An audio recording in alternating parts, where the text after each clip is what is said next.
धागे है, मैं तेरे सब वस्त्र पूरे करूंगा।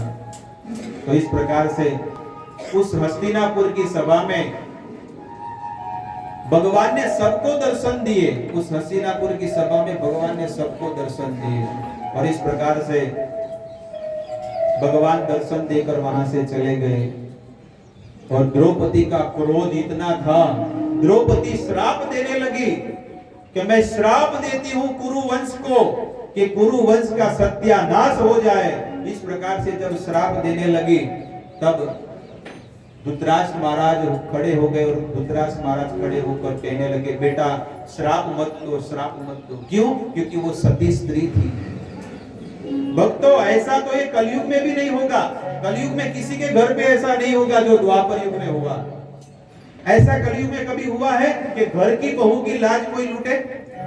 कभी नहीं होगा। लेकिन उस हस्तिनापुर की सभा में 40,000 कुर्सी लगी थी और इतना बड़ा हस्तिनापुर के अंदर आज अपने ही घर की बहू की सब लोग लाज लूट रहे हैं।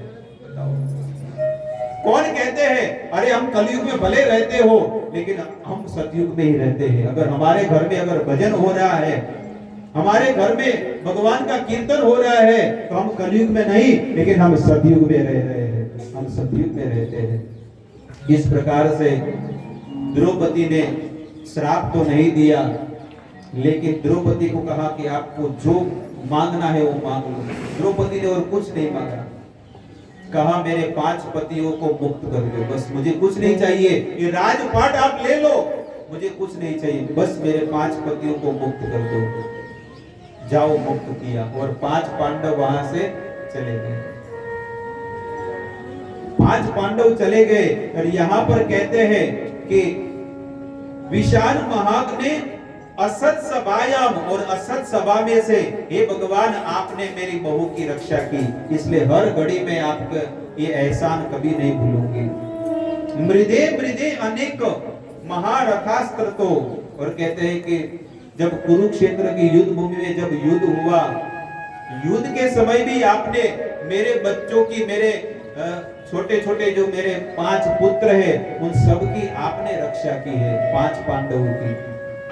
यहाँ पर कहते हैं कि जब कुरुक्षेत्र की युद्ध भूमि में युद्ध करना प्रारंभ हुआ, सबसे पहले भगवान श्री कृष्ण समधी दूत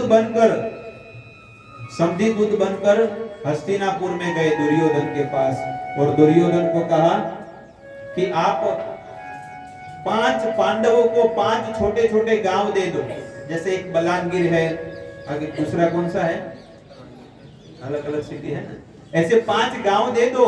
5 पांडव 5 गांवों में अपना जीवन का गुजारा करके पूरा जीवन बिता कर ले लेंगे। लेकिन दुर्योधन ने कहा 5 गांव की क्या बात कर रहे हो, सोई की नोक के बराबर की भूमि भी मैं 5 पांडवों को नहीं दूंगा। अगर लेना है तो वो युद्ध कर कर ले ले। तब भगवान ने कहा अब तो अवश्य युद्ध होगा ही होगा, निश्चित होगा युद्ध। और जैसे ही भगवान ने कहा कि युद्ध होगा, सिपाहियों इसको बांध दो, इस ग्वाले को बांध दो। और भगवान को बांधने जा रहा है दुर्योधन आज, लेकिन भगवान ने अपना विराट स्वरूप बनाया। जैसे ही विराट स्वरूप बनाया दुर्योधन, तू मुझे कहां से बांधेगा, न मेरा आदि है न मेरा अंत है, तू मुझे कहीं से नहीं बांध सकता है। और इस प्रकार से दुर्योधन हक्का बक्का हो गया कि कहां से बांधो, कहां से बांधो। दुर्योधन तो डरने लगा, इतना विराट स्वरूप। भक्तों, विराट स्वरूप तो भगवान ने अर्जुन को भी बताया और विराट स्वरूप दुर्योधन की बताया, लेकिन भगवान श्री कृष्ण का जो भक्त अर्जुन है ना, वो तो भगवान का भक्त बन गया, लेकिन दुर्योधन नहीं बना, क्योंकि वो कपटी था, खल था, पाखंडी था। इस प्रकार से जब पांडवों के पास आए और कुंती महारानी को कहा कि दुर्योधन तो मना कर रहा है, तब कुंती महारानी ने कहा कि उठो बेटा, और द्रौपदी की जो लाज लुटी जा रही थी, और मैंने आपको जन्म दिया है तो आप वीर हो तो आपको युद्ध करना ही करना है। और ऐसा कह के कुंती महारानी ने कहा अब तो युद्ध अवश्य होगा और युद्ध प्रारंभ हुआ। सब युद्ध के सब नियम महाभारत में पूरा वर्णन है कि युद्ध के सब नियम बनाए गए। भीष्म देव ने और द्रोणाचार्य ने, धृतराष्ट्र महाराज ने और सब लोगों ने मिलकर सब युद्ध के नियम बनाए।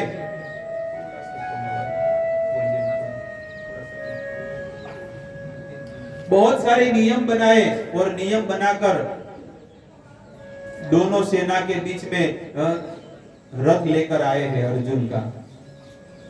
अर्जुन का रथ लेकर आए और सबसे पहले सब लोग एक दूसरे के पास जा रहे थे कि हमको आप मदद कीजिए, हमको आप मदद कीजिए। तो दुर्योधन और अर्जुन दोनों लोग है ना, वापिस भगवान के पास गए। इतना होने के बाद भी दुर्योधन फिर से गया। बोलो, अगर किसी के साथ अगर दुश्मनी हो तो उसके घर पे कोई जाएगा? अगर हमारा कोई दुश्मन है, लेकिन आज दुर्योधन फिर भी जा रहा है। बताओ कि हम कौरव और पांडवों के बीच युद्ध हो रहा है, तो आप हमको मदद कीजिए। तब भगवान ने कहा, देखो ये कौरव और पांडव हमारे रिश्तेदार है, तो मैं इसमें भाग लेने वाला नहीं हूं। लेकिन आपको दोनों को मैं एक सलाह देता हूं कि मेरे पास एक अक्षौणी सेना है और एक बाजू में निहत्था। बताओ, सबसे पहले मैं अर्जुन को चांस दूंगा, क्योंकि जब भगवान को जब मिलने आए तो दुर्योधन है ना, दुर्योधन सिरहाने जाकर बैठा था। सिरहाने मतलब जहां भगवान सोए हुए थे ना, वह सिर के यहाँ पर जाकर बैठा था। और अर्जुन जब आया तो भगवान श्री कृष्ण के चरण दबाने लगा। तो जैसे ही आंख, कोई सोया हुआ व्यक्ति है, आंख खोलेगा तो किसका दर्शन होगा? जो चरणों के पास है उसका पहले होगा ना, सिर के पास होगा वो तो बाद में करेंगे। तो अर्जुन को कहा, अर्जुन तू। तब पीछे से आवाज आई कि द्वारकाधीश मैं भी आया हूं। अरे समधी जी आप भी आए हो? दुर्योधन को कहा, आप भी आए हो? हाँ आप भी आया। ठीक है, दोनों ने प्रस्ताव रखा कि हमारा कौरव और पांडवों के बीच युद्ध हो रहा है, तो आप हमको हेल्प कीजिए। तब भगवान ने कहा, देखो ये हमारे रिश्तेदारों के बीच युद्ध हो रहा है, इसलिए मैं इस युद्ध में भाग नहीं लूंगा। और बलराम जी ने भी नहीं लिया, कृष्ण बलराम ने नहीं लिया। लेकिन कृष्ण ने कहा कि एक बाजू मेरी एक अक्षौणी सेना है और एक बाजू में निहत्था, मैं अस्त्र शस्त्र नहीं उठाऊंगा, ये मेरा वचन है। तब अर्जुन को पहला मौका दिया गया। अर्जुन ने कहा कि ठीक है, मुझे कृष्ण चाहिए। मुझे कौन चाहिए? मुझे कृष्ण चाहिए। दुर्योधन तो उसके हृदय में फड़फड़ाहट होने लगी, वो सेना नो मांग ले, लेकिन अर्जुन ने तो कृष्ण को मांगा। और यहाँ पर दुर्योधन ने कहा, तो द्वारिकाधीश सेनापति को आज्ञा दीजिए, मैं तो जा रहा हूं। दुर्योधन तो खुश हो गया कि मुझे तो सेना मिल गई, मैं तो इसके लिए तो आया था। ये क्या करेगा? सैंपल कृष्ण ये युद्ध भूमि में खड़ा रहकर क्या करेगा? युद्ध में तो सेना काम लगती है ना। तो सेना को लेकर दुर्योधन चला गया और भगवान श्री कृष्ण अर्जुन को कहते कि अर्जुन तुम पागल हो गए हो क्या? युद्ध में युद्ध करने के लिए सेना चाहिए, मैं तो आके खड़ा रहूंगा। तब भगवान ने जब अर्जुन को कहा, तब अर्जुन ने कहा, हे प्रभु आप कुछ मत कीजिए, बस आप मेरे रथ की डोर संभालना, आप मेरे रथ के सारथी बनना। कृष्ण तमे छो मारा जीवन रथ ना सारथी। कृष्ण आप मेरे जीवन रथ के सारथी हो, और मेरा रथ नहीं, मैं मेरे जीवन के सब डोर, चाहे सुख हो या दुख हो, मैं सब आपको समर्पित करता हूँ। अब सौंप दिया इस जीवन का सब भार तुम्हारे हाथों में। अब सौंप दिया इस जीवन का सब भार तुम्हारे हाथों में।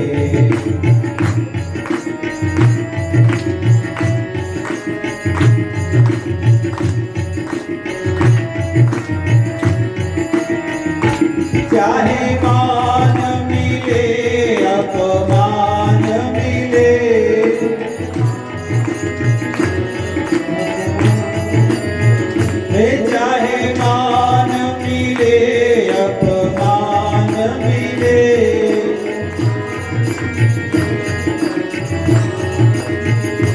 भगवान तुम्हारे हाथों में आनंद मैंने सौंप दिया इस जीवन का सब भार तुम्हारे हाथों में।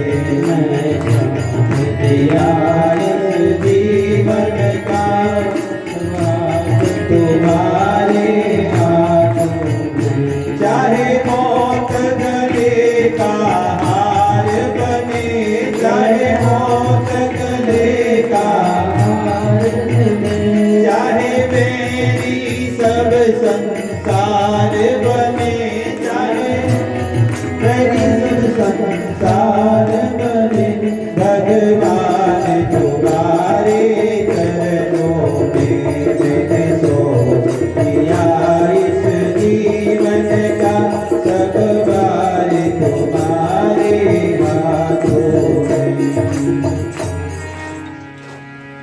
इस प्रकार से अर्जुन भगवान को प्रार्थना कर रहा है कि मैं मेरे जीवन की डोर भी मैं आपको समर्पित कर रहा हूं प्रभु।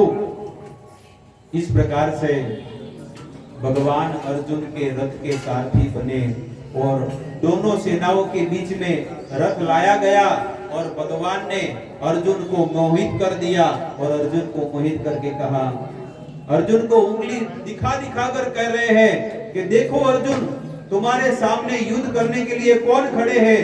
जिनके गोद में तुम बड़े हुए हैं वो तुम्हारे दादा भीष्म आज तुम्हारे सामने खड़े हैं।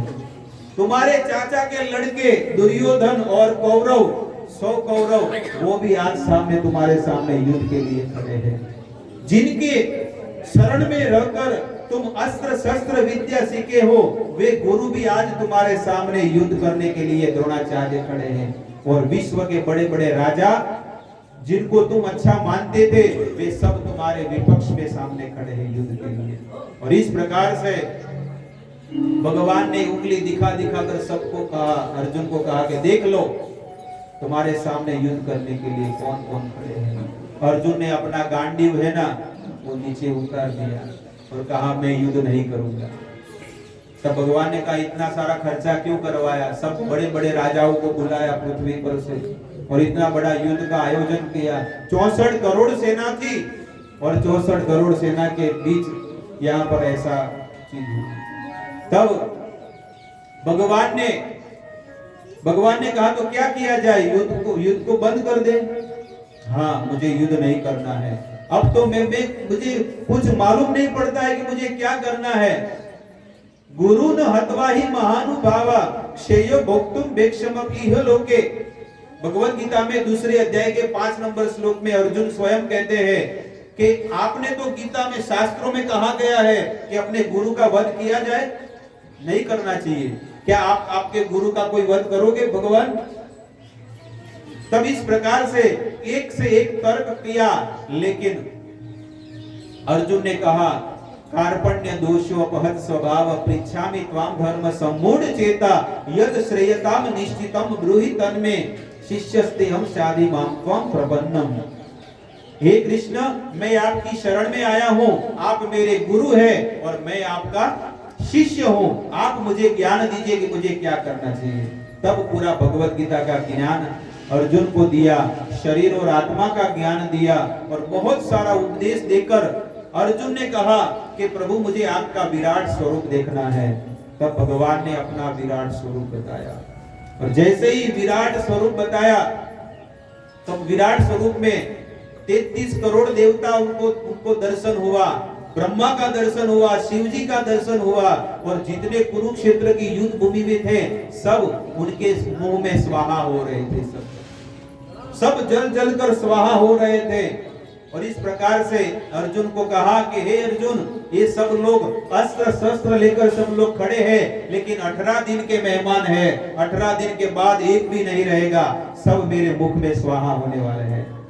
वैसे ही संसार में भी सब लोग यहाँ से बाइक लेकर जा रहे हैं, कोई कार लेकर जा रहा है, कोई पैदल जा रहा है, लेकिन सब वो वहां पर 18 दिन के मेहमान थे और यहाँ पर 50 साल के मेहमान हैं। लेकिन 50 साल के बाद मृत्यु तो निश्चित है, गारंटी है।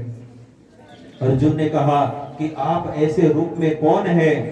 तब भगवान ने कहा, कालोस्मि लोक क्षय कृत प्रवृत्तो। हे अर्जुन, मैं काल हूं और इस संसार के सब जीवों को खाने आया हूं। आपके जीवन में अगर 30 साल चले गए तो आप कमर तक भगवान ने आपको काल ने खा लिया है। कोई 40 साल का है तो यहां तक खा गए भगवान काल।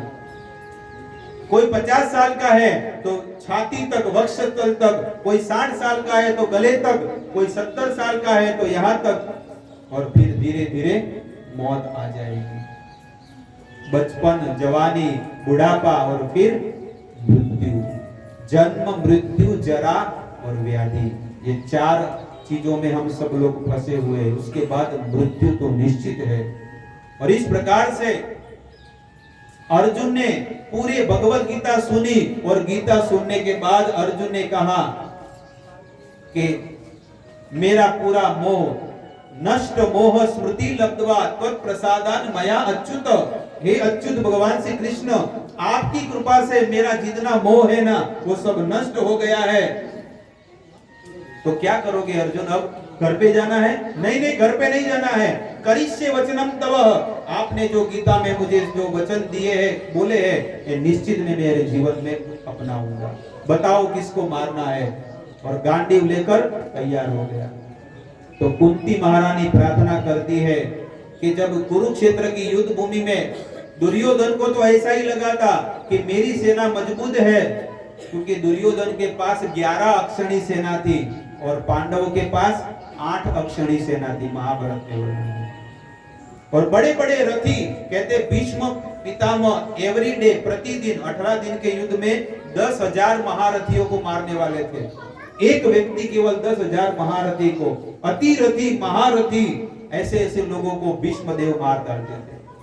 तो यहाँ पर कहते हैं कि उस कुरुक्षेत्र की युद्ध भूमि में अकेला कर्ण होता ना, हे कृष्ण, तो कर्ण ही काफी था। क्योंकि कर्ण के जीवन में अगर 5 घटनाएं नहीं होती ना तो मेरे पुत्रों को कच्चे चने के समान चबाकर छोड़ देता। कर्ण के जीवन में सबसे पहली घटना कि कर्ण के जीवन में अगर कवच और कुंडल होते ना तो कर्ण है ना 5 पांडवों को मार डालता।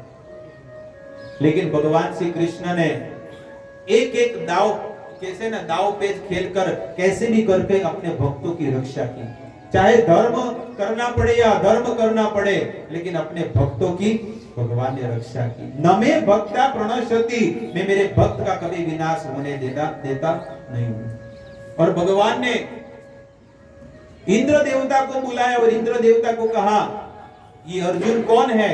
अर्जुन तो मेरा बेटा है, तो आपके बेटे की रक्षा करनी है कि नहीं? हाँ, करनी है। तो जाओ कर्ण के पास और कर्ण को जाकर कवच और कुंडल लेकर आओ। कर्ण के दरबार में, उनके महल में गए इंद्र देवता, लेकिन इंद्र बनकर नहीं गए, ब्राह्मण का रूप बनाकर गए। धोती कुर्ता पहनकर गए, जनोई डालकर गए, त्रिपुंड लगाया था। इस प्रकार से ब्राह्मण का रूप लेकर गए, सभी को दान दक्षिणा दिया। और अंत में जब ये ब्राह्मण आए तो कहा कि आपको क्या चाहिए? कर्ण ने कहा, तब उस ब्राह्मण ने कहा, अगर आप देना चाहते हैं तो मुझे एक चीज दीजिए, आप जो मांगोगे मैं दूंगा, आपके कवच और कुंडल मुझे दीजिए। कर्ण ने अपने कुंडल निकाले और कवच जो छाती पर लगा था ना, अपनी तलवार से नोक से पूरा छाती को फाड़ के अपना कवच भी दे दिया। और जैसे ही इंद्र वो लेकर जा रहा था, तब कर्ण ने कहा कि मैं नहीं जानता हूं कि तुम कौन हो, तुम इंद्र हो। मैं जानता हूं, अगर मैं चाहूं तो मैं आपको नहीं दे सकता, लेकिन तुम ये जो वस्त्र पहनकर आए हो ना, इसकी मैं मर्यादा करता हूं। तुमने ब्राह्मण के वस्त्र पहने हैं ना, इसकी मैं मर्यादा करता हूं। जाओ, मैं तुम्हें दे देता हूं दान में। इस प्रकार से कवच और कुंडल दान में दे दिया। और कर्ण के पास 5 बाण थे, 5 बाण, और 5 बाण है ना पांडवों के लिए कर्ण ने रखे थे। और कर्ण ने 5 बाण रखे थे। तब कुंती महारानी को शिविर में जाकर, क्योंकि कर्ण ने कहा था कि कल सुबह में 5 पांडवों को मार डालूंगा। तब भगवान तो सब कुछ जानते हैं। भगवान ने कुंती को कहा कि कुंती महारानी को कहा, बुआ कुंती जी, कहा कि आप जाकर वो भेद खोल दो। कौन सा भेद? कर्ण का भेद। और कर्ण की शिविर में जाओ और आपका जो ये जो भेद है ना पूरा खोल दो। और कुंती महारानी कर्ण की शिविर में गई और पूरा जो भेद है ना वो खोल दिया। और भगवान ने कहा, जब कर्ण आपके चरण पकड़ेंगे और कहेंगे कि मांगो आपको क्या चाहिए, तो क्या मांगना है? 5 बाण। इस प्रकार से कुंती महारानी कर्ण की शिविर में गई रात में, और जैसे ही कर्ण की शिविर में गई, कर्ण को पूरा भेद खोल दिया। बेटा तुम कहते हो ना कि मेरी कोई माँ नहीं है, तू उस अभागे बेटे की इस अभागी माँ है कुंती, मैं तेरी माँ हूँ बेटा। कर्ण की आंख में आंसू आ गए और कर्ण कुंती महारानी के चरणों में गिर गए और कहा कि माँ मुझे आलिंगन करो, मुझे वात्सल्य प्रेम दो। और कुंती महारानी ने कर्ण को आलिंगन करके वात्सल्य बेटे का प्रेम दिया। और कर्ण ने कहा, आपको क्या चाहिए मांगो, आप जो कहेंगे मैं आपको दूंगा, मुझे और कुछ नहीं चाहिए, 5 बाण चाहिए। कर्ण ने तुरंत वही 5 बाण दे दिए। एक अमोघ बाण बचा था और एक अमोघ बाण से वे अर्जुन को मारने वाला था कि कैसे भी करके कल सुबह के युद्ध में मैं अर्जुन को मार डालूंगा। इतना अतिरथी महारथी कर्ण था। कल रात को उन्होंने ये प्रण लिया था, लेकिन रात को ही है ना भगवान श्री कृष्ण ने ऐसा षड्यंत्र रचा। वो घटोत्कच करके राक्षस था, यानी भीम का लड़का घटोत्कच, उसको बहुत मदिरा पिलाया और मदिरा पिलाकर कहा कि जाओ कौरवों की सेना में सबको सेना को मार डालो। और जैसे ही घटोत्कच को मदिरा पिलाया, वो दुर्योधन की जितनी भी सेना, हजारों लाखों सेना को रात में ही मारने लगा। दुर्योधन सोच में पड़ा रात में क्या हो रहा है, इतना शोर हंगामा। जैसे ही शिविर के बाहर आया तो घटोत्कच राक्षस बहुत बड़ा था और सब उनकी सेना को मार डाला। कितने हजारों लाखों लोग मर गए। कर्ण को बुलाया और कहा कि वो अमोघ बाण से इस राक्षस को मारो, क्योंकि राक्षस मर ही नहीं रहा था, घटोत्कच मर ही नहीं रहा था। तब कहा कि वो अमोघ बाण है उससे मार डालो। कर्ण ने कहा ये तो मैंने अर्जुन के लिए रखा है। अरे कल युद्ध भूमि में सेना होगी तो युद्ध होगा, तुम मार डालो। जैसे ही बाण मारा और घटोत्कच मर गया। इस प्रकार से कहते हैं कि कर्ण के जीवन में अगर ये घटनाएं न घटी होती तो कर्ण है ना 5 पांडवों को मार डालता था। और इस प्रकार से 1 दिन 2 दिन 3 दिन 4 5 6 दिन, सब दिनों का वर्णन महाभारत में वर्णन है। जब 8 दिन हुए तो दुर्योधन को इतना क्रोध आया, दुर्योधन को बहुत ही क्रोध आया और पितामह भीष्म की शिविर में जाकर कहा कि हे पितामह, आप हमारी ओर है लेकिन युद्ध तो आप पांडवों की ओर करते हैं, क्योंकि मुझे इतना पता है कि आप एवरीडे प्रतिदिन 10,000 महारथियों को मारते हो, तो आज तक 5 पांडवों में से एक भी नहीं मरा है। इसका अर्थ है कि तुम पांडवों की ओर हो। और जैसे ऐसा कहा तब भीष्म देव ने कहा, तुम्हें अगर मेरे पर विश्वास नहीं है तो तुम कल सुबह तुम्हारी पत्नी को मेरे शिविर में लाना, मैं तुम्हारी पत्नी को आशीर्वाद दूंगा। तो दुर्योधन तो वहां से चला गया और दुर्योधन ने कहा, भीष्म देव ने कहा कि मैं एक प्रतिज्ञा लेता हूं, प्रण लेता हूं कि कल युद्ध भूमि में 9वें दिन युद्ध भूमि में पांडवों में से एक नहीं रहेगा। यह भीष्म देव की भीष्म प्रतिज्ञा है। और इस प्रकार से भीष्म देव ने यह प्रण लिया और उनकी पत्नी को सुबह 4 बजे का कहा। दुर्योधन की पत्नी तो 4 बजे सुबह जाएगी, लेकिन यहाँ पर रात को 10 बजे सब लोग सो गए। ठंडी का समय था, अभी गीता जयंती है ना, गीता जयंती, उस दिन ये युद्ध प्रारंभ हुआ था। गीता जयंती के दिन भगवान ने अर्जुन को गीता का ज्ञान दिया था। उसी समय तब ठंडी का समय था, सब लोग कंबल ओढ़कर सोए हुए थे और जैसे ही कंबल खींचा पांडवों के शिविर में जाकर भगवान ने कहा, अरे तुमको नींद कैसे आ रही है? तुम्हारे दादा ने प्रण लिया है कि कल सुबह युद्ध भूमि में आप में से कोई एक नहीं रहेगा। तो सब लोग ने चद्दर जब खींचा तो सब लोगों ने कहा, हमने तो हमारा पूरा जीवन आपको समर्पित कर दिया है, अब अगर हम सुबह युद्ध भूमि में अगर हमारा कुछ होगा तो सुबह में पेपर में आएगा कि भगवान के भगत थे और ये मर गए, तो आपका कोई भजन करने वाला बलांगीर में तो कोई नहीं करेगा। पेपर में हेडलाइन में आएगा, देखो भगवान के भगत थे वो मर गए, इसलिए कोई आपका भजन नहीं करेगा। अगर आपको आपकी लाज रखनी है तो आपको है ना हमारी रक्षा करनी पड़ेगी। वो तो कंबल ओढ़कर सो गए और यहाँ पर भगवान श्री कृष्ण कहते हैं, देखो ये देखो मेरी एकादशी का व्रत का पालन करते हैं, मेरी माला करते हैं, रोज मेरा दर्शन करते हैं, तो मेरे को समर्पित हो गए, लेकिन उनकी जिम्मेदारी तो मेरे ऊपर ही है ना। अब क्या करें, रात को 12 बजे या 1 बजे है ना द्रौपदी को उठाया, और द्रौपदी को जैसे उठाया और द्रौपदी को कहा कि चलो जल्दी मेरे साथ। अरे लेकिन 2 बजे क्यों उठाया मुझे, 2 बजे क्यों उठाया? सिंदूर खतरे में है। क्या है? सिंदूर खतरे में है, भगवान ने कहा। और जैसे ही भगवान द्रौपदी को लेकर जा रहे थे, लेकिन रात में है ना चप्पल की आवाज आ रही थी, उनके द्रौपदी ने चप्पल पहने थे, उनकी आवाज आ रही थी, तुम्हारे काम करो, तुम्हारे चप्पल मुझे दे दो। भगवान ने द्रौपदी के चप्पल ले लिए। बताइए भगवान ने कितना सहन किया है अपने भक्तों के लिए। और भगवान ने द्रौपदी के चप्पल भी ले लिए और कहा चलो, और चुपचाप एकदम शांत भीष्मदेव की शिविर में जाना है, और भीष्मदेव की शिविर में जाकर भीष्मदेव को प्रणाम करना है, बस और कुछ नहीं। वहां पर क्या कहा था कि 4 बजे तुम्हारी पत्नी को बुलाना, लेकिन यहाँ पर 2 बजे प्लान भगवान ने कर दिया।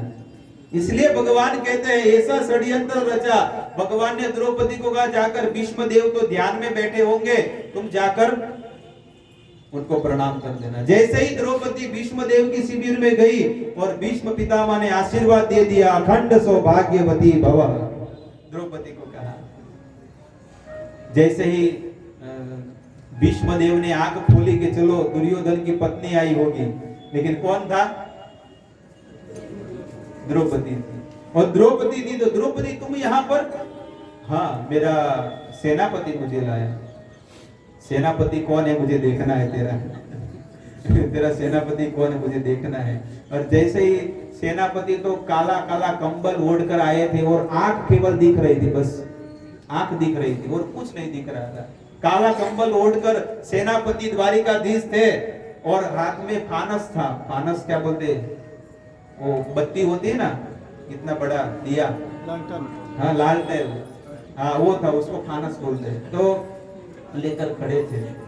लेकिन भीष्मदेव है ना, भीष्मदेव जो भगवान का ध्यान कर रहे थे ना, तो उनको ध्यान में कौन आ रहा था मालूम है?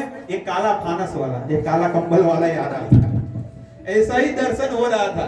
तो इस प्रकार से कहा कि ये दर्शन तो अभी मैं कर रहा हूं, ये कौन है मुझे देखना है। एक तरह कंबल नीचे उतारो तो कौन है। और जैसे ही भीष्मदेव ने कहा कि तुम्हारा कंबल नीचे उतारो, मुझे देखना है कि तुम कौन हो, लेकिन भगवान शर्म के मारे अपना कंबल नहीं निकाले, जल्दी से उतारो। तब जैसे ही भीष्मदेव ने कहा, भगवान ने धीरे धीरे अपना कंबल नीचे उतारा। हे केशव, तुम तो बहुत जिद्दी हो। हे कृष्ण, जो ठानते हो ना वो कर ही रहते हो। बताओ भीष्मदेव, कल रात में आपने जो वचन लिया था कि पांडवों में से एक नहीं रहेगा, कल रात में वचन लिया था, और अभी आपने द्रौपदी को कहा अखंड सौभाग्यवती भव। अभी सुबह का सच पड़ेगा कि रात वाला? रात में जो बोला था वो सच पड़ेगा कि अभी सुबह वाला? बताओ। तब भीष्मदेव ने कहा रात वाला सच पड़े या न पड़े, सुबह वाला सच पड़े या न पड़े, लेकिन आज के इस कुरुक्षेत्र की युद्ध भूमि में मैं आपका जो प्रण है ना कि शस्त्र नहीं उठाऊंगा, वो मैं आपका प्रण में तोड़कर रहूंगा। और इस प्रकार से भगवान ने कहा ठीक है, अब युद्ध भूमि में ही मिलेंगे। और उस दिन भीष्मदेव ने प्रण ले लिया कि आज मैं भगवान के हाथों में मर जाऊंगा। और इस प्रकार से उस 9वें दिन के युद्ध भूमि में पूरी सेना आई, और आज भीष्मदेव ने ठान लिया कि आज मैं अर्जुन को मारकर ही रहूंगा। और भीष्मदेव ने धमासार, जैसे एक पंखा चलता है ना, ऐसे फटाफट एक के बाद तीर मारने लगे, भाले मारने लगे। और उस दिन ऐसी ठंडी में अर्जुन को पसीना छूटने लगा। और जैसे ही भीष्मदेव ने एक अमोघ तीर बाण जोर से अभिमंत्रित करके अर्जुन को मारने ही जा रहे थे, और उसी घड़ी भगवान ने सोचा कि ये जो तीर है वो अर्जुन का मस्तक उड़ाकर लेकर जाएगा। भगवान ने चारों घोड़ों को नीचे जमीन पर पटक दिया, और वो तीर जो है ना अर्जुन का मस्तक तो छोड़ दो लेकिन मुकुट उड़ाकर। और इस प्रकार से अर्जुन की रक्षा की भगवान ने। लेकिन भगवान को बहुत ही क्रोध आया, क्योंकि आज न जाने उन्होंने कितना बहुत दुखी किया अपने भक्त को भीष्मदेव ने। तब रथ में से कूद गए, और कूद कर, क्योंकि वो रथ भी तोड़ दिया था भगवान का, और वही टूटा हुआ जो रथ है ना उसका चक्का लेकर भीष्मदेव आज भगवान श्री कृष्ण आज भीष्म की ओर जा रहे हैं। और भीष्मदेव ने अपने अस्त्र शस्त्र छोड़ दिए कि आइए केशव, आपके हाथों अगर मेरी मौत हो तो मैं इस पूरे ब्रह्मांड का सबसे भाग्यशाली जीवात्मा हूं। और इस प्रकार से भीष्मदेव ने अपने शस्त्र नीचे रख दिए। लेकिन अर्जुन रथ में से नीचे उतरे, और नीचे उतरकर भगवान केशव को कृष्ण के चरणों में गिर गए और कहा कि हे कृष्ण, आपने तो वचन लिया है कि आप युद्ध भूमि में शस्त्र नहीं उठाएंगे। तब भगवान की आंखें लाल हो गई। नहीं अर्जुन, अगर तुम नहीं मारोगे तो मैं मारूंगा। तब अर्जुन ने कहा मैं मारूंगा, आप मेरा रथ चलाइए, मैं मारूंगा। और उसी घड़ी शिखंडी जो अम्बा जो मरी थी ना, वो शिखंडी बनकर भगवान के उस रथ में खड़ी है शिखंडी। और यहाँ पर भीष्मदेव ने अपने शस्त्र नीचे रख दिए, और एक के बाद पूरे शरीर में एक बाण मार दिए, पैर से लेकर मस्तक तक पूरे बाण मार दिए। और भीष्मदेव धराशायी हो गए जमीन पर। और जैसे ही भीष्मदेव धराशायी हो गए, युद्ध भूमि का शंख फूंकने लगा। संध्या का समय हुआ और शंख फूंकने लगा। जैसे ही शंख फूंका, पूरी सभा शांत हो गई, और सब लोग भीष्मदेव के पास आए। सब लोग बहुत दुखी है, क्योंकि आज कौरव का जो मेन अंश है वो आज बुझने जा रहा है, कुरुवंश का दीपक। तो बहुत सब लोग दुखी है, सब लोग रोने लगे। लेकिन सब लोग, भीष्मदेव ने कहा आप सब लोग मुझे अकेला छोड़ दो। तब भीष्मदेव ने कहा कि मुझे गद्दा चाहिए, गद्दा, तकिया। तब दुर्योधन ने कहा जाओ सिपाहियों तकिया लेकर आओ। अरे नहीं, ये तकिया नहीं चाहिए, जिसने मुझे ये गद्दा दिया है वही मुझे तकिया देगा। तब अर्जुन ने 3 बाण अभिमंत्रित करके यहाँ पर भीष्मदेव के मस्तक पर मारे, और इस प्रकार से भीष्मदेव वहां पर बाण सैया पर सोए हुए हैं। और जब सूर्य अस्त हुआ तो सब लोगों को कहा कि आप अपने अपने घर पे चले जाइए, अपने अपने शिविर में चले जाइए। दुर्योधन ने कहा मैं नहीं जाऊंगा। दुर्योधन, पूरा जीवन तूने जो कहा मैंने कहा, अब अंत समय में मैं जो कह रहा हूं वो तुझे करना पड़ेगा। पूरा जीवन मैंने तेरा कहा माना, अब मैं यही चाहता हूं कि तू ये जगह छोड़कर चला जा। दुर्योधन तो धीरे धीरे चला गया, और भीष्मदेव ने माँ गंगा को याद किया। और जैसे ही गंगा माँ को याद किया, माँ गंगा ने जमीन में से गंगा जल की धारा भीष्मदेव के मुख में जैसे डाली, क्योंकि अंत समय में है ना प्यास बहुत लगती है हर जीव को। और इस प्रकार से भीष्मदेव बहुत ही प्रार्थना करने लगे कि आपने जो कहा था वैसा मैंने मेरे जीवन में किया, अब मैं ये मेरे प्राणों का मैं अंत करना चाहता हूं। इस प्रकार से भीष्मदेव 56 दिन तक, कुंती महारानी ये पूरी स्तुति करती है कि 18 दिन के युद्ध में जो जो घटनाएं हुई है ना वो पूरी घटना याद करती है। और इस प्रकार से भीष्मदेव की वो स्तुति कि भीष्मदेव भगवान को स्तुति करना चाहते हैं। कुरुक्षेत्र का जो युद्ध जो बचा हुआ है, जो कुछ लीलाएं बाकी है वो कल हम सुनेंगे, लेकिन आज भीष्म देव की जो स्तुति सुनेंगे कि भीष्म देव ने 56 दिन तक उस कुरुक्षेत्र की बाण सैया पर वहां पर सोए हुए थे रणभूमि पर। और जब पूरा युद्ध समाप्त हो गया 18 दिन का, तब भीष्म देव वो दिन याद करने लगे कि आज के दिन ही मुझे अपने शरीर का प्राणों का अंत करना है, क्योंकि उस दिन 14 जनवरी उत्तरायण के दिन भीष्म देव ने अपने शरीर का अंत लाया था। भीष्म देव ने सोचा कि सूर्य की गति उत्तर की तरफ जिस दिन जाएगी उस दिन में मेरे प्राणों का अंत करूंगा। और शास्त्र हमारा ये कहता है, अगर उत्तरायण के दिन अगर किसी की मृत्यु होती है, क्या कहते हैं, पतंग क्या बोलते हैं, मकर संक्रांति, हाँ, मकर संक्रांति के दिन अगर कोई मरता है, किसकी मृत्यु होती है, तो वो ऊर्ध्व गति की ओर जाता है। लेकिन कभी कभी आपको ये प्रश्न होगा तो कि दक्षिणायन में अगर कोई मरता है, तो कोई अगर भक्त अगर कोई शरीर त्याग करता है तो निश्चित उसकी सदगति होती है। दक्षिणायन उत्तरायण कैसा होता है मालूम है? 14 जनवरी से पहले का जो 6 महीने जो होता है ना, उसको दक्षिणायन कहते हैं, और 14 जनवरी के बाद जो 6 महीने होते हैं उसको उत्तरायण कहते हैं। सूर्य की गति उत्तर की तरफ जाती है, इसलिए उसको उत्तरायण कहते हैं। इसलिए आप देखिए कि दक्षिणायन में जो जितने भी लोग शरीर का त्याग करते हैं, निश्चित अगर भजन नहीं किया है तो उसकी अधोगति निश्चित होगी, शास्त्र ये हमारा कहता है। लेकिन जो भगवान का भजन करता है उसकी जो आत्मा है ना, आंखों से निकलती है। गरुड़ पुराण आप पढ़िए, गरुड़ पुराण में पूरा वर्णन किया गया है कि अगर मल विभाग में से और मूत्र विभाग में से अगर किसी की आत्मा वहां से निकलती है तो निश्चित गारंटी के साथ वो जीवात्मा नरक का अधिकारी है। और कितने सारे लोग सब नरक में जाते हैं मर मर के। जो जिसकी कमौत होती है, जहर पीकर मरता है, आत्महत्या करता है, एक्सीडेंट हो जाता है, ट्रेन में कट के मर जाता है, वो निश्चित वो उसकी अधोगति होती है। लेकिन अगर कोई भक्त जिसने भजन किया है तो उसकी दोनों आंखों में से आत्मा निकलती है, या यहाँ से तालू में से निकलती है। 9 द्वार है हमारे शरीर में, और 9 द्वार में से उस भक्त की या जीवात्मा की आत्माएं निकलती है।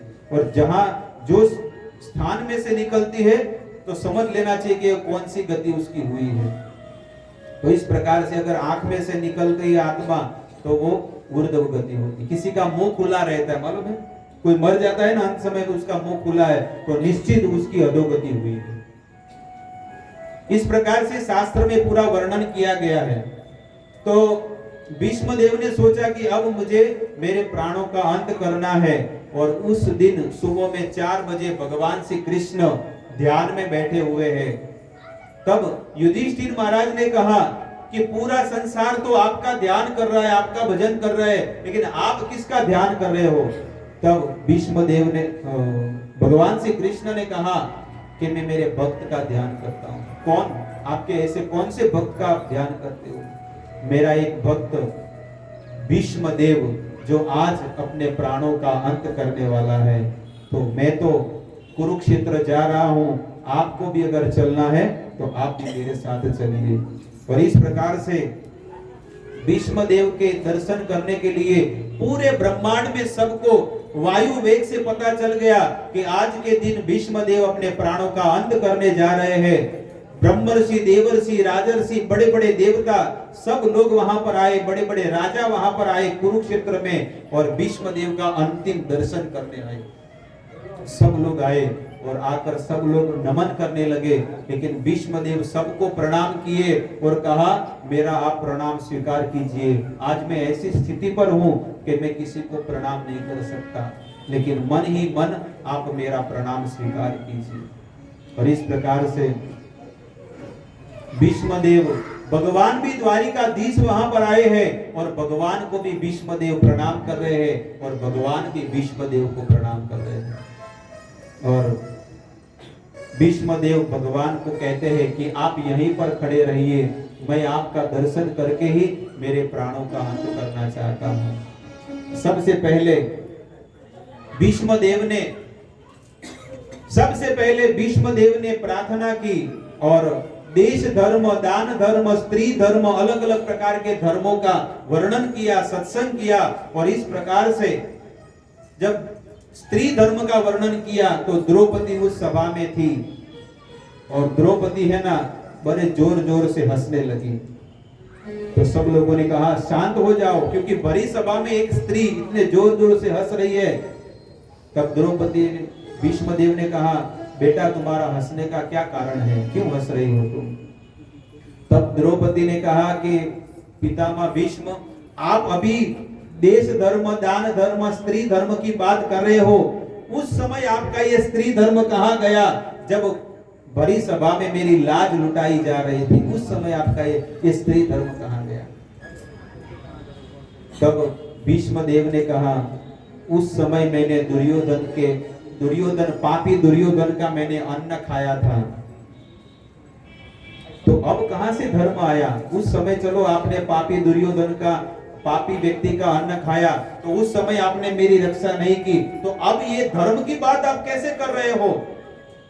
तब भीष्म देव ने तुरंत अर्जुन की तरफ दृष्टि की कि तुम्हारे जो ये पति देव है ना अर्जुन ने मुझे बाण मार मार के जो मेरा पाप रूपी जो अन्न मैंने खाया था और उससे जो ब्लड बना था ना, खून, वो सब पूरा निकल गया। और जो धर्म बचा है उस धर्म के बलबूते पर मैं आपको बता रहा हूं। और इस प्रकार से सभी धर्मों का वर्णन किया। और अब भीष्म देव भगवान को प्रार्थना कर रहे कि अब मैं मेरे प्राणों का अंत करने जा रहा हूं। सदेव देवो भगवान प्रतीक्षता कलेवरं यावदिदं हि नौम्यहम् प्रसन्नहासारुणलोचनोल्लस मुखाम्बुजोद्यानपथश्चतुर्विध। हे देवों के देव भगवान श्री कृष्ण, मैं आपको प्रणाम करता हूँ। और आप कैसे दिख रहे हो? तो कहते प्रसन्न हासा, आप इतने सुंदर लग रहे हो कि जिसकी बात मत पूछो। और इस प्रकार से कहते कि आप मेरे सामने खड़े रहिए और मैं आपको आज कुछ प्रार्थना करना चाहता हूँ, मैं आपको कुछ स्तुति करना चाहता हूँ, और फिर आपके आदेश से मैं मेरे इस पंच महाभूत शरीर का प्राणों का अंत करना चाहता हूँ। इस प्रकार से भीष्म देव प्रार्थना कर रहे हैं। इति मति रूप कल्पिता वितृष्णा भगवती सात्वत पुंगवे विभूमनि।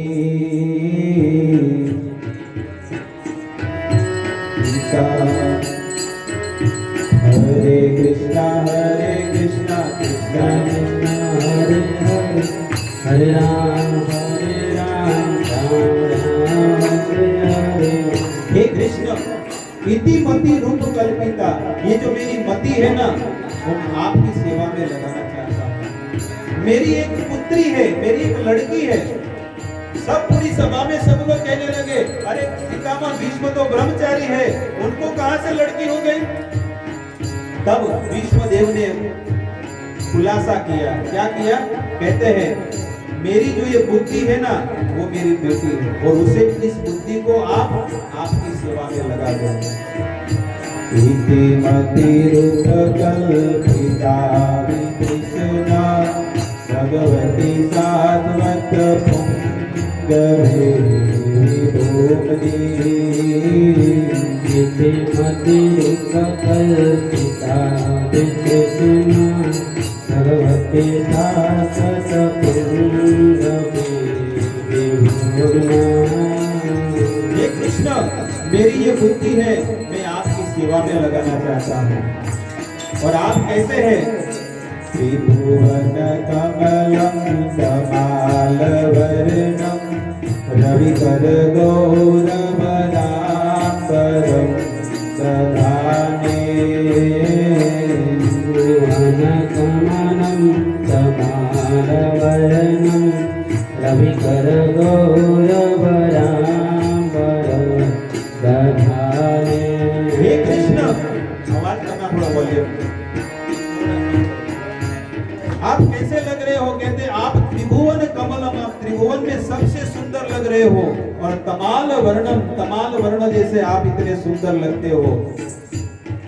और रवि कर गौरव, जितना तेज सूर्य देवता में है उतना तेज प्रभु आपके अंदर है।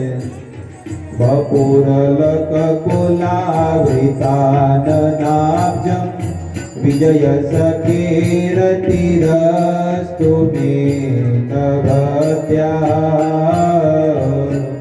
पुरलककुलावृताननाब्जं सखेरतिरस्तु मे नवद्या। हे प्रभु, आपके बाल, आपके केस कितने सुंदर है, घुंघराले गोल गोल करली बाल है, इतने सुंदर बाल है। और जब युद्ध भूमि में जब घोड़े की खरी जब जमीन पर पटकते हैं तो धूल उड़ती है। और आप इतने सुंदर, वो धूल उड़ते आपके बालों में जब आती है तो आप कितने सुंदर लगते हैं। आप तो शाम सुंदर लगते हो, बहुत सुंदर लगते हैं। युति तुरगर जोधि धूम्र विश्व कचलुलिता श्रमवार्यलं कृतासे। हरे कृष्णा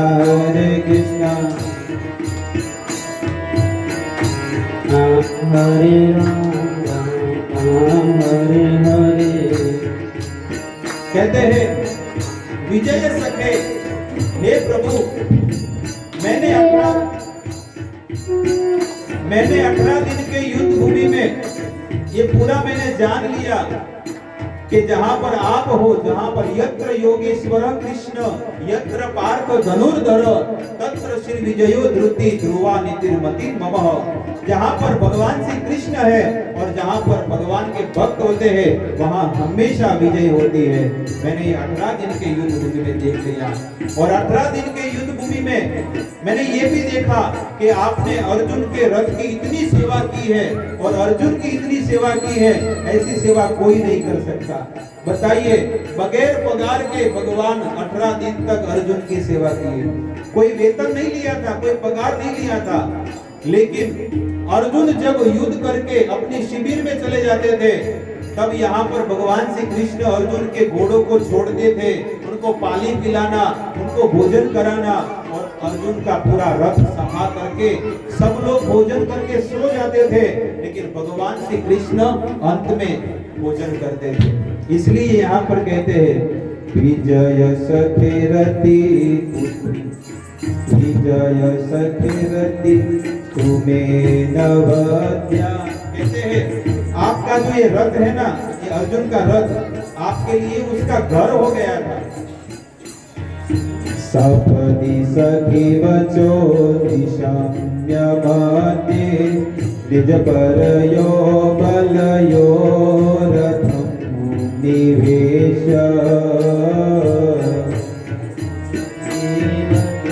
साम्यमते निज बलयो रथं निवेश। हितवती परसे निकायुरश्ना हतवती पार्थ सखेरति ममास्तु। हरे कृष्णा हे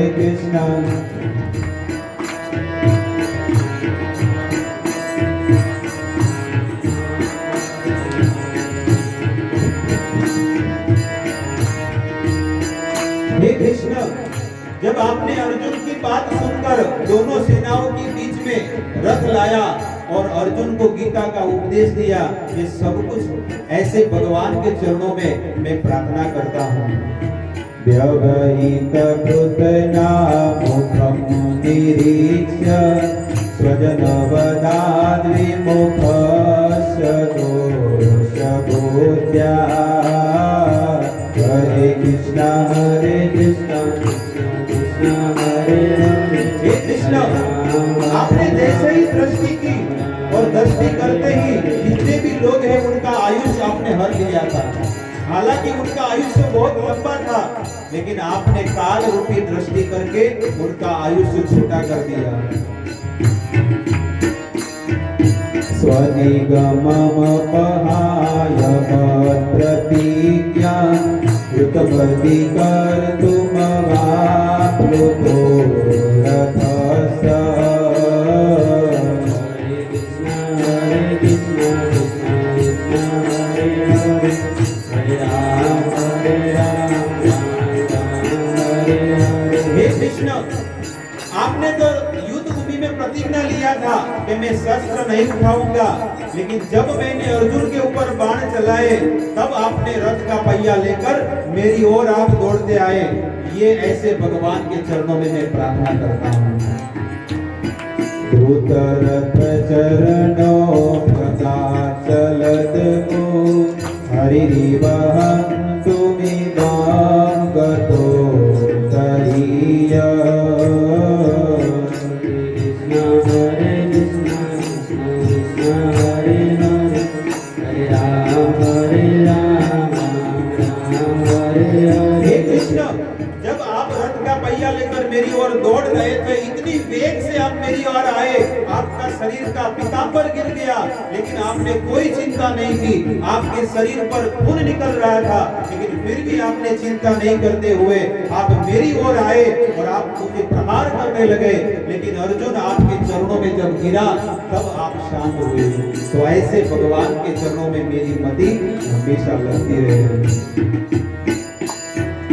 शीतविशिखतो विशीर्णदंश शतपरिनिप्लुतया ततायिनो मे। हरे कृष्ण कृष्ण कृष्ण हरे हरे हरे राम हरे हे कृष्ण, मैं आतताई हूँ, क्योंकि आपने तो शस्त्र नहीं उठाया था, आप निहत्थे थे, लेकिन मैंने आपके ऊपर भी बाण चलाया, इसमें मैं आतताई हूँ। आप मुझे माफ मत करना। इस प्रकार से भीष्मदेव स्तुति कर रहे हैं और 11 श्लोकों में स्तुति की है। रसपमभिससारमतरार्थं सबवतु मे भगवान् गतिं मुकुन्द। हरे कृष्ण कृष्ण कृष्ण हरे हरे हरे राम हरे हरे। प्रभु, इतना होने पर भी आपने मेरी रक्षा की है। आप सब कुछ छोड़कर, आप हस्तिनापुर और द्वारका नगरी का राजपाट छोड़कर, जब मैंने कहा कि आप यहाँ पर आइए, तो आप सब कुछ छोड़कर आप कुरुक्षेत्र की युद्ध भूमि में आए हैं। इसलिए ऐसे भगवान के चरणों में मैं कोटि कोटि वंदन करता हूँ। विजय रथ कुटुम्बयात तोत्रे द्रुतभय रश्मिनि तच्छिनि हरिये। हरे कृष्ण हरे हरे हरे राम हरे हे कृष्ण, आप अखिल ब्रह्मांड के स्वामी हैं, ईश्वर हैं, लेकिन अर्जुन ने आपको सारथी बनाया, फिर भी आप सारथी बन गए। और उस सारथी के रूप में अर्जुन कभी यहाँ पर पैर मारता था और कभी यहाँ पर पैर मारता था। भगवान ने कभी लेफ्ट साइड में रथ लगा है तो अर्जुन यहाँ पर पैर मारता था, कभी यहाँ पर पैर मारता था। इस प्रकार से भगवान दाएं और बाएं ओर रथ लेकर जाते थे, लेकिन भगवान ने अर्जुन के पैर भी सहन कर दिए। इस प्रकार से ऐसे भगवान के चरणों में मैं प्रार्थना करता हूँ। भगवती रतिरस्तु मे मुमुर्षो यमिह निरीक्ष्य तागता स्वरूपम्। हरे कृष्ण कृष्ण कृष्ण हरे हरे हरे राम हरे कृष्ण। इस प्रकार से कुरुक्षेत्र की युद्ध भूमि में रोज के हजारों लाखों लोग मरते थे, लेकिन आपका दर्शन करते करते सब लोग स्वर्ग की प्राप्ति और वैकुंठ की प्राप्ति सबकी हो जाती थी। ऐसे भगवान श्री कृष्ण के चरणों में मैं वंदन करता हूँ। ललित गति विलास वल्गुहास प्रणय निरीक्षण कल्पितो गुरुमाना। हरे कृष्ण कृष्ण कृष्ण हरे हरे, हरे राम हरे हरे। हे कृष्ण, आपकी जो अदा कैसी, आपकी चाल कैसी है। ललित गति विलास वल्गुहास, आप इतनी सुंदर आपकी चाल थी कि आप जब व्रज में गैया चराने जाते थे और जब रिटर्न में आते थे तो गोपियां सब आपका दर्शन करती थी कि ऐसे कितने सुंदर श्याम सुंदर लगते हैं। कृतमनुकृत वचोन्मदान्ना प्रकृति गमन किल यश गोपवद्या। हरे कृष्ण कृष्ण कृष्ण हरे हरे, हरे राम राम हरे हरे। और सभी बाल जब आप यमुना के तट पे जब आप खेलने जाते थे तो सब ग्वाल बाल आपके साथ खेलते थे, लेकिन आप उस गेम में हार जाते थे तो ग्वाल बाल कहते चलो घोड़ा बनो, लेकिन आप कहते थे कि मैं तो नंद बाबा का बेटा हूँ, मैं तो राजा का बेटा हूँ, मैं कैसे घोड़ा बनूंगा। अगर आपको घोड़ा नहीं बनना है तो गेम में से आउट हो जाओ, आपको कोई खिलाएगा नहीं। और आप जाकर उस यमुना के तट के ऊपर झाड़ के नीचे बैठ जाते थे और सुबह से लेकर शाम हो जाती थी, लेकिन आपको उस गेम में, उस खेल में कोई रखता नहीं था, तो आप खुद चलकर जाते थे और कहते थे मैं घोड़ा बनने के लिए तैयार हूँ, लेकिन मुझे आपकी खेल में आप रखो। बताइए प्रभु, आप विश्व ब्रह्मांड के नाथ हैं, आपने इस युद्ध भूमि में विराट स्वरूप बताया, लेकिन आज आप घोड़ा बनकर अपने भक्तों को आप प्रसन्न करते हो।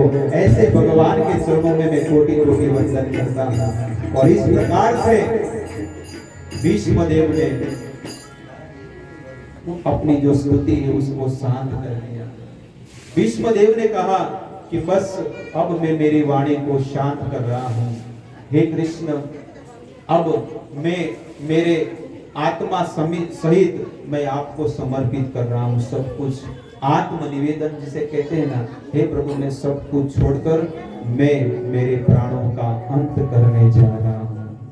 और इस प्रकार से भीष्मदेव ने अपने प्राणों का अंत कर दिया। कुरु वंश का दीपक आज शांत हो गया। इस प्रकार से आज भी कुरुक्षेत्र में आप जाएंगे तो कुरुक्षेत्र में भीष्मदेव का आज वहां पर मंदिर है। कितने लोग गए हैं कुरुक्षेत्र? इसमें तो सब लोग पीछे। कुन्नू मनाली कौन गया तो सब हाथ आएगा, बता। लोनावाला कौन गया, सबका हाथ ऊपर होएगा, हाँ हम गए हैं। लेकिन ऐसे आध्यात्मिक क्षेत्रों में जाकर इस काया को पवित्र करना चाहिए। नहीं तो सब यहाँ के भक्तों को बोलना चाहिए कि कुरुक्षेत्र का यात्रा निकालो, वृंदावन के साथ साथ वहां का भी यात्रा निकालो, कुरुक्षेत्र भी जाएंगे। तो वहां पर हरियाणा में आया, मालूम है कुरुक्षेत्र कहाँ पर आया? हरियाणा में आया, तो बाजू में ही है, तो आप जा सकते हैं। वृंदावन और हरिद्वार के रूट में बीच में आता है। भीष्मदेव अपने प्राणों का अंत किए और जीवन के अंत समय में एक स्तुति किए हैं। बहुत स्तुति हो गुजराती में मैं कहना चाहता हूँ, क्योंकि वो गुजराती में लिखी हुई थी। कहते हैं भीष्मदेव ने जो स्तुति किया वो गुजराती में कवि ने लिखा है, मैं आपको हिंदी में बताऊंगा, बाद में इस कथा को मैं विराम दूंगा। मारो यंत समय जारे आवे प्रभु, तमे રહેજો યનેનો નિસામે પ્રભુ, મને મેવા મળે કે ના મળે, મારી સેવા તમારી કરવી છે। મુક્તિ મળે કે ના મળે, मारे भक्ति तमारी करवी छे। मेवा મળે કે ના મળે, मतलब मुझे कोई संसार का सुख मिले या न मिले, लेकिन मुझे सेवा आपकी करनी है, मारे सेवा तुम्हारी करनी है। मुक्ति मिले के ना मिले, लेकिन मुझे भक्ति तुम्हारी करनी है। भक्ति का अर्थ होता है एक्टिव डिवोशनल सर्विस, भगवान की प्रेम पूर्वक सेवा करना, वही भक्ति है। भक्ति के बहुत प्रकार के अंग होते हैं, लेकिन हमको गुरु आचार्य और भक्तों के द्वारा जो हमें सेवा देते हैं, वो सेवा अगर हम शरणागति भाव से अगर हम करेंगे तो हमारा यह जीवन, इसी जीवन हमारा जीवन सफल होकर हम भगवत धाम के अधिकारी बन जाएंगे। इसलिए हम सबका ये कर्तव्य बनता है कि हर प्रकार की सेवा में हमको भाग लेना है। आपको ये सौभाग्य मानना चाहिए कि मैं कितना सौभाग्यशाली हूँ कि भगवान ने मुझे ये सेवा के लिए नियुक्त किया है। इतना बड़ा मेरा सौभाग्य है। और कुछ आए या न आए, लेकिन एक तो सबसे बड़ी सेवा है, और वो है भगवान का नाम लेना। निरंतर आप भगवान का नाम लेते रहिए और अपने जीवन को धन्य करते रहिए। मैं मेरी वाणी को यहीं पर विराम देता हूँ, और कल का सत्र राजा परीक्षित का प्रागट्य, परीक्षित राजा वन में जाएंगे और पूरा उसका वर्णन करेंगे।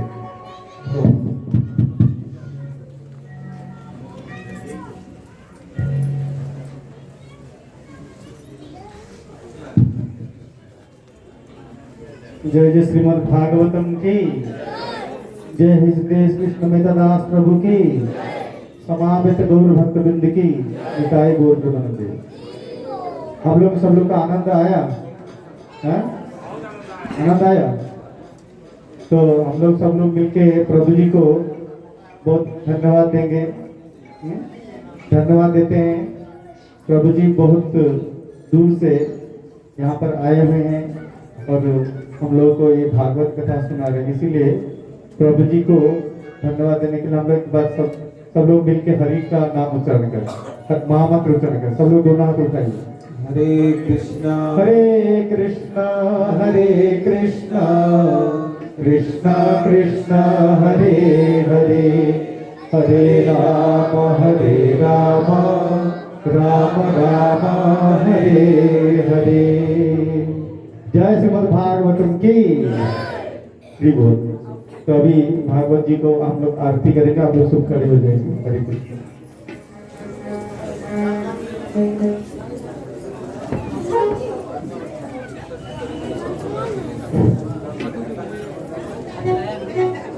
आरती अति पावन पुराण की, आरती अति पावन पुराण भक्ति में ज्ञान की,